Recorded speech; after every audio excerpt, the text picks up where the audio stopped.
بسم اللہ الرحمن الرحیم۔ السلام علیکم دوستو۔ نبی مہربان صلی اللہ علیہ وآلہ وسلم کا کفار کے ساتھ حسن سلوک۔ دشمنوں سے انتقام کا سب سے بڑا موقع فتح مکہ کا دن تھا۔ آپ صلی اللہ علیہ وآلہ وسلم چاہتے تو اینٹ سے اینٹ بجا سکتے تھے، لیکن جب وہ لوگ سامنے آئے جو آپ صلی اللہ علیہ وآلہ وسلم کے خون کے پیاسے تھے، تو رحمت للعالمین کی زبان پاک سے وہ احکام صادر ہوئے کہ تاریخ عالم میں اس کی مثال نہیں ملتی۔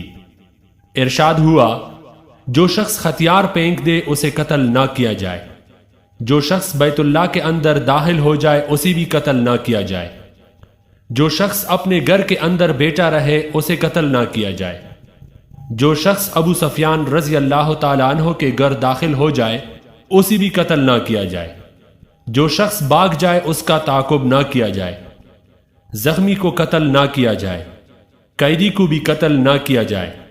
اس کے علاوہ آپ صلی اللہ علیہ وآلہ وسلم نے بوڑھوں، بچوں اور عورتوں کے ساتھ بھی حسن سلوک کا حکم فرمایا۔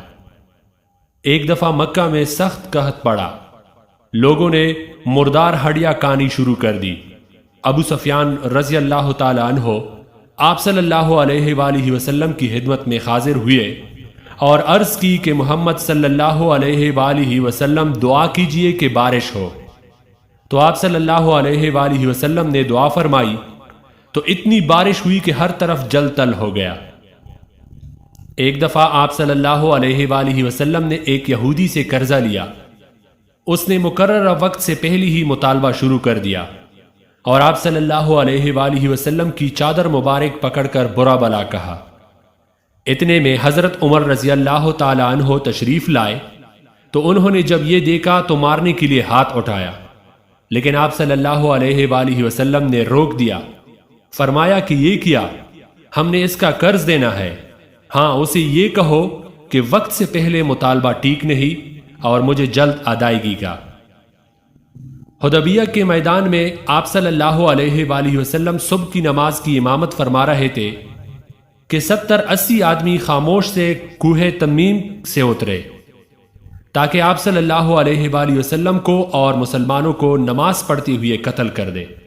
یہ سب گرفتار ہو گئے۔ آپ صلی اللہ علیہ وآلہ وسلم نے بغیر کسی سزا کے سب کو آزاد کر دیا۔ سمامہ بن اسال رضی اللہ تعالی عنہ نے نجد سے مکہ کو جانے والا غلہ بند کر دیا، اس لیے کہ یہ مکی آپ صلی اللہ علیہ وآلہ وسلم کے دشمن ہے۔ آپ صلی اللہ علیہ وآلہ وسلم نے ایسا کرنے سے منع کر دیا۔ حبار نے آپ صلی اللہ علیہ وآلہ وسلم کی بیٹی سیدہ زینب رضی اللہ تعالی عنہ کے نیزہ مارا، وہ ہودج سے گر گئی اور حمل ساقط ہو گیا، یہی صدمہ ان کی موت کا باعث ہوا۔ فتح مکہ کے موقع پر یہ حاضر ہوا اور معافی کی التجا کی تو آپ صلی اللہ علیہ وآلہ وسلم نے اسے معاف فرما دیا۔ آپ صلی اللہ علیہ وآلہ وسلم کے چچا کا قاتل وحشی فتح مکہ کے دن حاضر ہوا اور اپنے گناہ کا اعتراف کیا اور معافی کی التجا کی۔